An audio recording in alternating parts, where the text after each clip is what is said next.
இந்த யுத்தம் மீண்டும் தொடங்கிவிடக் கூடாது, இந்த யுத்தத்தை தடுக்கிற நோக்கமாக பாகிஸ்தானுடைய இராணுவ தளபதி அவர்கள் திடீரென மீண்டும் தெஹ்ரானுக்கு பயணமாகி இருக்கிறார். உலகத்திற்கு மீண்டும் மீண்டும் சொல்ல வேண்டிய தேவை இருக்கிறது. அதனாலதான் ஃப்ரீடம் ஃப்ளோட்டிலா கூட்டணியை சேர்ந்தவங்க காசாவை நோக்கி கப்பல்ல போவாங்க. போகிற வழியில இஸ்ரேலிய ஆக்கிரமிப்பு ராணுவம் இதே மாதிரி அவங்கள தடுத்து நிறுத்தி அரெஸ்ட் பண்ணிட்டு இஸ்ரேலுக்குள்ள கொண்டு போவாங்க. இது ஊடகங்கள்ல பேசுபொருளாக மாறும்.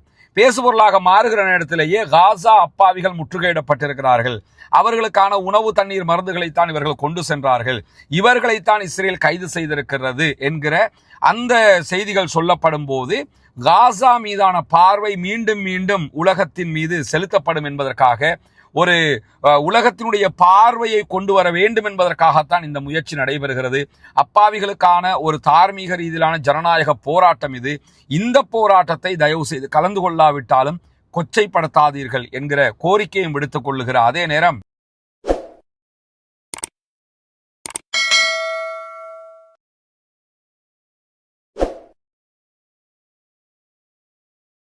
அன்பிற்கினிய சகோதர சகோதரிகளை, நம் அனைவர் மீதும் ஏக இறைவனுடைய அமைதியும் கருணையும் உண்டாகட்டுமாக என்கிற உயரிய பிரார்த்தனைகளோடு, பாலஸ்தீனம் மீதான இஸ்ரேலிய ஆக்கிரமிப்பு இராணுவத்தினுடைய தாக்குதல்கள் 2 ஆண்டுகள் தொடர்ந்த நிலையில அந்த தாக்குதல்கள் ஒரு யுத்த நிறுத்தமாக மாற்றப்பட்டு இன்றோடு 223வது நாட்களை நாம் தாண்டி கொண்டிருந்தாலும் இஸ்ரேலிய ஆக்கிரமிப்பு இராணுவம் காசா அப்பாவிகள் மீதான யுத்த நிறுத்த மீறல் தாக்குதல்களை நிறுத்தாமல் தொடர்ந்து கொண்டே இருக்கிறது. அந்த தாக்குதல்கள் நிறுத்தப்பட வேண்டும் என்கிற கோரிக்கைகள் உலகம் முழுவதுமே ஒவ்வொரு நாளும் எழுப்பப்பட்டு வந்தாலும் அந்த தாக்குதல்களை இஸ்ரேல் நிறுத்தவில்லை. எங்களை எல்லாம் யாரு கேட்க முடியும், எங்களை எல்லாம் நீங்க விர நீட்ட முடியுமா என்று பேசுகிற அளவுக்குத்தான் இஸ்ரேலுடைய அடாவடித்தனங்கள் இருக்கிறது. இதற்கு மிகச்சிறந்த எடுத்துக்காட்டே நேற்றைய தினம் ஃப்ரீடம் ஃப்ளோட்டிலா கூட்டணியினுடைய ஆர்வலர்கள் 450க்கு மேற்பட்டவர்கள் கைது செய்யப்பட்டார்கள். இஸ்ரேலிய ஆக்கிரமிப்பு இராணுவத்தால கைது செய்யப்பட்டவர்களுக்கு மத்தியில் இஸ்ரேலுடைய அமைச்சர் பென் கிவிர் நடந்து கொண்ட முறைகள் ஒரு மனிதன் நடக்கக்கூடிய முறைகள் அல்ல. எந்த ஒரு நாகரீகமான சமூகத்திலும் ஒரு நாகரீகமான மனிதன் இப்படி நடக்க மாட்டான் என்பதுதான் நம்ம கண்ணுக்கு முன்னாடி அவருடைய நடவடிக்கைகள்ல தெரிந்து கொண்ட ஒன்றாக இருந்த நிலையில ஃப்ரீடம் ஃப்ளோட்டிலா கூட்டணியில கைது செய்யப்பட்டவர்களை விடுதலை செய்ய வேண்டும் என்கிற குரல்கள் தொடர்ந்து வலுத்து வந்தது. முதல்ல ஃப்ரீடம் ஃப்ளோட்டிலா கூட்டணி என்றா என்னன்னு நம்முடைய வீடியோக்களை தொடர்ந்து பார்க்கிற சகோதரர்களுக்கு தெரியும். புதிதாக பார்க்கக்கூடியவர்கள் புரிந்து கொள்வதற்காக, காசா மீது இஸ்ரேல் ஒரு முற்றுகையை விதித்திருக்கிறது. காசாவுக்கு உள்ள போகவும் முடியல, வெளியே வரவும் முடியல. காசா அப்பாவிகளுக்கான மருந்து, தண்ணீர், உணவுகள் எதையுமே கொண்டு போய் கொடுக்க முடியாமல் இருக்கிறது. ரஃபா பார்டர் உள்ளிட்ட எல்லாமே மூடப்பட்டிருக்கக்கூடிய சூழல்ல, அரபு நாடுகளும் கைகட்டி பார்த்து கொண்டிருக்கக்கூடிய சூழல்ல, சர்வதேச அளவுல ஒருங்கிணைக்கப்பட்ட ஃப்ரீடம் ஃப்ளோட்டிலா என்கிற ஒரு கூட்டணி இருக்கிறது, ஒரு அமைப்பு இருக்கிறது. அவங்க என்ன பண்றாங்கன்னு சொல்லி சொன்னா, சர்வதேச ரீதியில இருக்கக்கூடிய ஒவ்வொரு நாடுகளை சேர்ந்தவர்களும் அவர்களோடு இணைந்து கொண்டு காசாவை நோக்கி கப்பல்கள்ல காசாவுக்குள்ள நுழையிறதுக்காக பயணிப்பாங்க. அந்த கப்பல்களை இஸ்ரேலிய ஆக்கிரமிப்பு இராணுவம் தடுத்து நிறுத்துகிறது. இதனால யாருக்கு என்ன பலன் என்கிற ஒரு கேள்வியை நிறைய பேர் முன்வைக்கிறாங்க. அதிலும் குறிப்பாக இதை ரொம்ப கேவலமாக பேசக்கூடிய சில மேதாவிகளையும் நம்ம பார்க்க முடிகிறது. காசாவை பற்றிய சாதாரண அறிவு கூட இல்லாம அந்த மக்களுக்கு நடக்கிற அநியாயங்களை தடுக்கிறதுக்கு ஒரு குரல் எழுப்புவதற்கு கூட முடியாதவர்கள் இப்படியான கேவலமான வார்த்தைகளை பயன்படுத்தி பேசுகிற காட்சிகளை எல்லாம் நம்ம பார்க்க முடியும். முதல்ல ஒன்று புரிஞ்சுக்கிறங்க, காசா முற்றுகையிடப்பட்டிருக்கிறது. இந்த முற்றுகையை உடைக்க வேண்டும் என்கிற ஒன்று இருக்கிறது. முற்றுகையிடப்பட்டுத்தான் இருக்கிறது என்பதை உலகத்திற்கு மீண்டும் மீண்டும் சொல்ல வேண்டிய தேவை இருக்கிறது. அதனாலதான் ஃப்ரீடம் ஃப்ளோட்டிலா கூட்டணியை சேர்ந்தவங்க காசாவை நோக்கி கப்பல்ல போவாங்க. போகிற வழியில இஸ்ரேலிய ஆக்கிரமிப்பு ராணுவம் இதே மாதிரி அவங்கள தடுத்து நிறுத்தி அரெஸ்ட் பண்ணிட்டு இஸ்ரேலுக்குள்ள கொண்டு போவாங்க. இது ஊடகங்கள்ல பேசுபொருளாக மாறும். பேசுபொருளாக மாறுகிற நேரத்திலேயே காசா அப்பாவிகள் முற்றுகையிடப்பட்டிருக்கிறார்கள், அவர்களுக்கான உணவு தண்ணீர் மருந்துகளைத்தான் இவர்கள் கொண்டு சென்றார்கள், இவர்களைத்தான் இஸ்ரேல் கைது செய்திருக்கிறது என்கிற அந்த செய்திகள் சொல்லப்படும் போது காசா மீதான பார்வை மீண்டும் மீண்டும் உலகத்தின் மீது செலுத்தப்படும் என்பதற்காக, ஒரு உலகத்தினுடைய பார்வையை கொண்டு வர வேண்டும் என்பதற்காகத்தான் இந்த முயற்சி நடைபெறுகிறது. அப்பாவிகளுக்கான ஒரு தார்மீக ரீதியிலான ஜனநாயக போராட்டம் இது.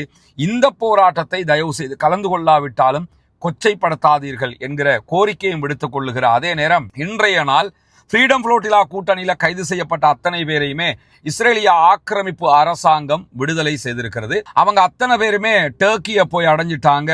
டர்க்கியினுடைய ஸ்தம்புல்ல அவங்க இருக்கிறாங்க என்கிற தகவல்களை டர்க்கியினுடைய ஊடகங்கள் வெளியிடக்கூடிய காட்சிகளை நம்ம பார்க்க முடியும்.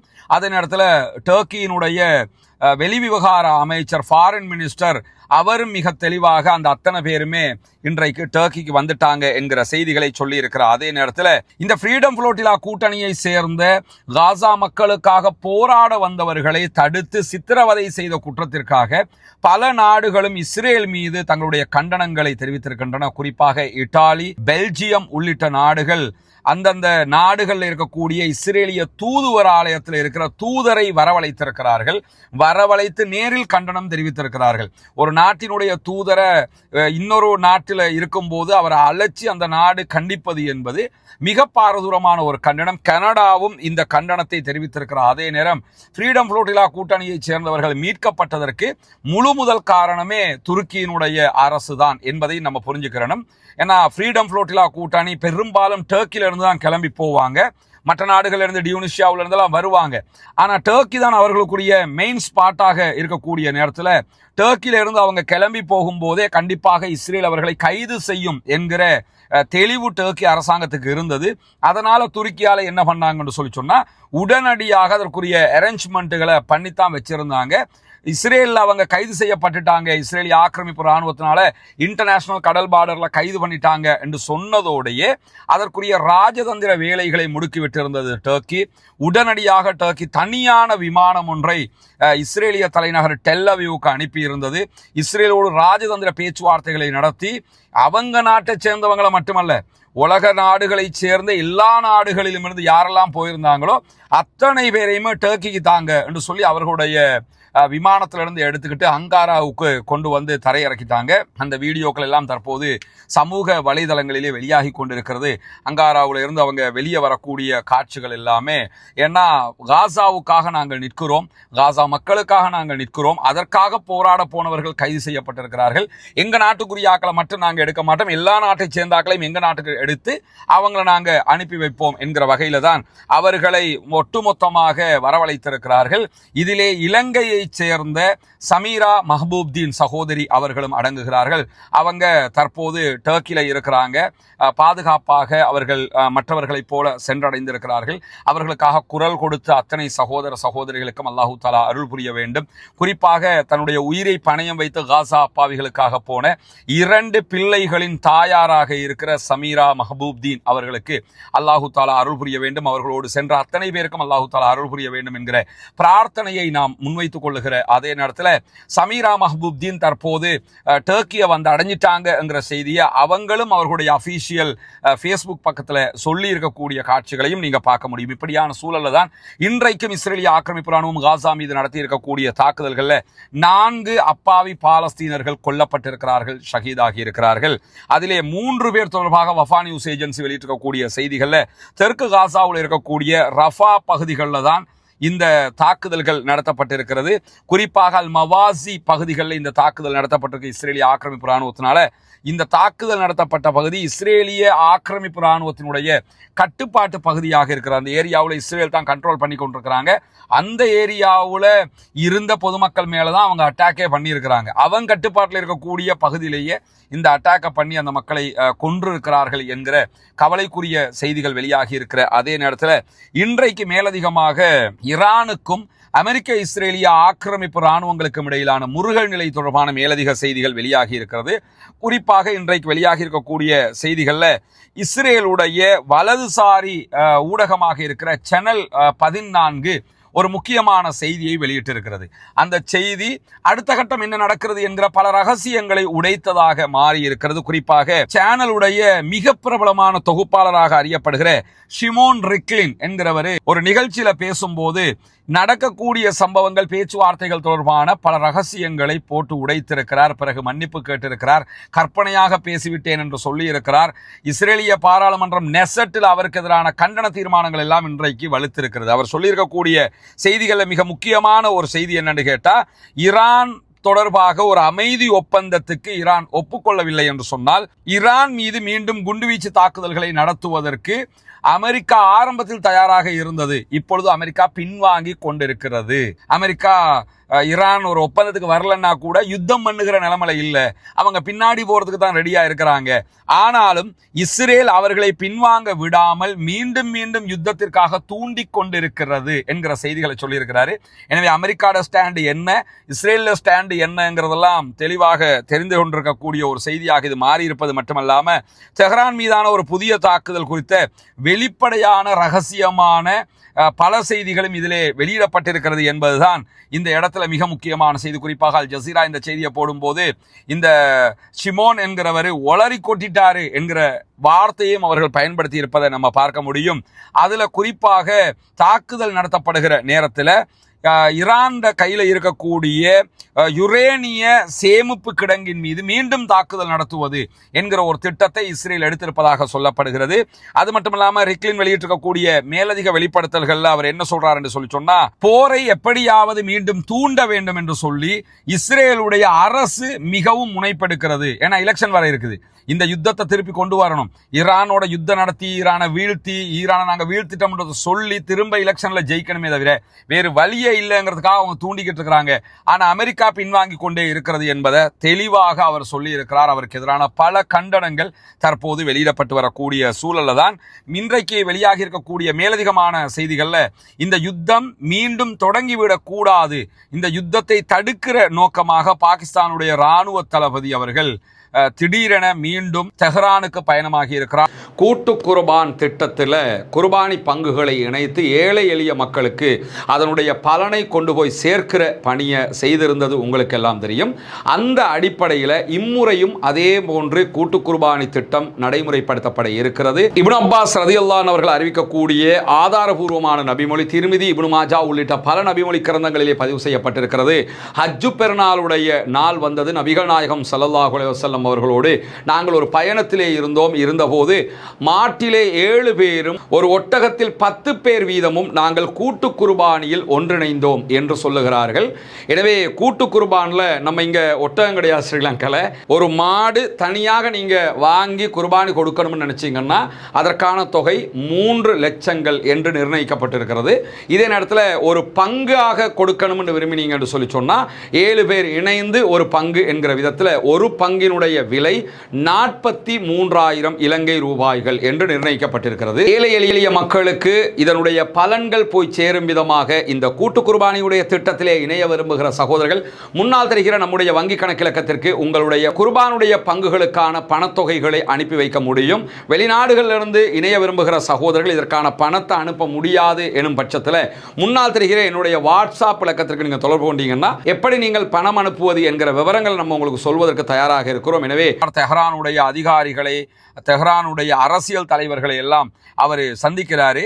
இந்த சந்திப்பு கடைசி வாய்ப்பாக பயன்படுத்துவதற்கு, தெஹ்ரானுக்கு ஆதரவாக இந்த பிரச்சனையை முடிப்பதற்காக பாகிஸ்தான் முனைப்பு காட்டுகிறது என்கிற செய்திகள் வெளியாகி இருக்கிறது. பாகிஸ்தானை பொறுத்தவரை நாங்க சமாதானம் செஞ்சு வைக்கிறோம்னு தான் உள்ள வந்தாங்க. சமாதானம் சக்சஸ் ஆனா பாகிஸ்தானுக்கு மிகப்பெரிய ஒரு பேரும் நட்பெயரும் சர்வதேச அளவில் உண்டாகும். ஆனால் சமாதானம் சக்சஸ் ஆகிற மாதிரி தெரியல. எப்படியாவது சமாதானத்துக்கு கொண்டு வந்துடணும் கடைசி கட்ட பேச்சுவார்த்தையாகத்தான் தற்போது தெஹ்ரானுக்கான பயணத்தை பாகிஸ்தானுடைய ராணுவ தளபதி மேற்கொண்டிருக்கிறார். அந்த பேச்சுவார்த்தைகளில் மீண்டும் அமெரிக்கா சமர்ப்பித்திருக்கக்கூடிய நிபந்தனைகளும் பேசப்படுகிறது என்கிற செய்திகள் வெளியாகி இருக்கிறது. குறிப்பாக இன்னும் ஒரு யுத்தம் நடக்கவே நடக்காது என்கிற உத்தரவாதத்தை அமெரிக்கா தர வேண்டும் என்று சொல்லி ஈரான் கேட்டுக்கொண்டிருக்கிறது. ஆனால் இஸ்ரேலுடைய உயர்மட்டத்தினர் ஈரானுடைய உயர்மட்ட தளபதிகளை குறிவைத்து தாக்குதல் நடத்துவதில் இருந்து பின்வாங்க முடியாது என்று சொல்லிக் கொண்டிருக்கிறார்கள் என்கிற காரணத்தினால அமெரிக்காவுக்கு அதை தட்டி கடிக்க முடியல என்கிற ஒரு நிர்பந்தம் உண்டாகி இருக்குது. யுத்தமே இனிமே பண்ண மாட்டோம்னா ஈரானுக்குள்ள இருக்கக்கூடிய தலைவர்களை கொல்லக்கூடாது, ஆனா ஈரானுக்குள்ள இருக்கிற தலைவர்களை நாங்க கொண்டுதான் தீர்வோம்னு இஸ்ரேல் விடாப்பிடியா இருக்கிறான். அப்படி விடாப்பிடியாக இருக்கும்போது எப்படி நாம அடுத்த கட்டம் போறது என்கிற ஒரு நெருக்கமான ஒரு விடாப்பிடியான ஒரு சூழ்நிலை அமெரிக்காவுக்கும் தற்போது ஏற்பட்டிருக்கக்கூடிய சூழல ஹொர்முஸ் ஜலசந்தி மீது தன்னுடைய கட்டுப்பாட்டை நிலைநாட்டணும் என்று சொல்லி அமெரிக்கா விரும்புது. ஆனா ஹொர்முஸ் எங்களுக்கு தான் என்று சொல்லி ஈரான் சொல்லி கொண்டிருக்கிறாங்க. இன்னும் சொல்ல போனா ஹொர்முஸினுடைய உரிமை எந்த ஒரு நாட்டுக்கும் கொடுக்க முடியாது, குறிப்பாக யுஏஇக்கு கொடுக்க முடியாது. அந்த உரிமை எங்களுக்கு தான் இருக்கிறது என்று சொல்லி மிக தெளிவாக ஈரான் சொல்லிக் கொண்டிருக்கக்கூடிய சூழல்ல செறிவூட்டப்பட்ட யுரேனியத்தை அமெரிக்காவிடத்துல தரணும்னு அமெரிக்கா கேட்கிறாங்க. ஆனா நமக்கெல்லாம் தெரியும் முதல் தடவை 12 நாள் வார்லையும் நாங்கள் ஈரான்ல இருந்த செறிவூட்டப்பட்ட யுரேனியத்தை அழிச்சிட்டோம்னாங்க. பிறகு 40 நாள் வார்லையும் நாங்கள் செறிவூட்டப்பட்ட யுரேனியத்தை அழிச்சிட்டோம்னாங்க. ஆனால் இப்போ வந்து உட்காந்துக்கிட்டு செறிவூட்டப்பட்ட யுரேனியத்தை எங்கள்கிட்ட தரணுங்கிறாங்க. எனவே செறிவூட்டப்பட்ட யுரேனியம் ஈரானிடத்தில் இருக்கிறது. ஈரான் மிக தெளிவான ஒரு அறிவிப்பை விடுத்திருக்கிறது. தொடர்ந்தும் எங்கள் மீது தாக்குதல் நடத்துவதற்கு அமெரிக்கா முனையமாக இருந்தால் அதையே காரணமாக வைத்து செறிவூட்டப்பட்ட யுரேனியத்தை மீண்டும் செறிவூட்டி அணு ஆயுதமாக மாற்றுவோம் என்றும் சொல்லி இருக்கிறார்கள். எனவே இது உலகத்திற்கு மிகப்பெரிய ஒரு ஆபத்தான சூழலை எல்லா பக்கமும் உருவாக்கி கொண்டிருக்கிறது. குறிப்பாக ஹொர்முஸ் ஜலசந்தி மூடப்பட்டிருப்பது மிகப்பெரிய ஆபத்தான ஒரு சூழ்நிலையை உருவாக்கி இருக்கிறது. எல்லா நாடுகளும் பொருளாதார நெருக்கடிக்கு தள்ளப்படுகிறார்கள்.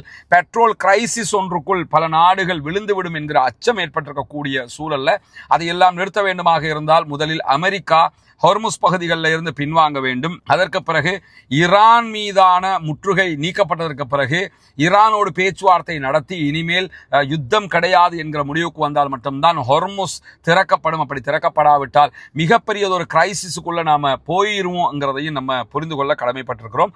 பொறுத்திருந்து பார்ப்போம் என்னவெல்லாம் நடக்கிறது என்பதை அடுத்தடுத்த செய்திகள் வரும்போது உங்களுக்கு கொண்டு வந்து தருவதற்கு தயாராக இருக்கிறோம். தொடர்ந்தும் ஜனநாயக ரீதியாக ஆக்கிரமிப்பாளர்களுக்கு எதிராக குரல் கொடுக்க வேண்டும் என்கிற கோரிக்கையை முன்வைக்கிற அதே நேரம் ஆக்கிரமிப்பாளர்களுக்கு எதிராக தொடர்ந்தும் அல்லாஹ்விடத்திலே பிரார்த்தனை செய்யுங்கள். ஆக்கிரமிக்கப்பட்டிருக்கக்கூடிய பாலஸ்தீனத்திற்கு ஆதரவாகவும் அப்பாவி லெபனானியர்களுக்கு ஆதரவாகவும் அப்பாவி ஈரானியர்களுக்கு ஆதரவாகவும் அல்லாஹ்விடத்திலே பிரார்த்தனை செய்யுங்கள் சகோதரர்களே என்கிற கோரிக்கையோடு முடித்துக் கொள்கிறேன். வாஹர் தஅவானா அல்ஹம்துலில்லாஹி ரப்பில் ஆலமீன்.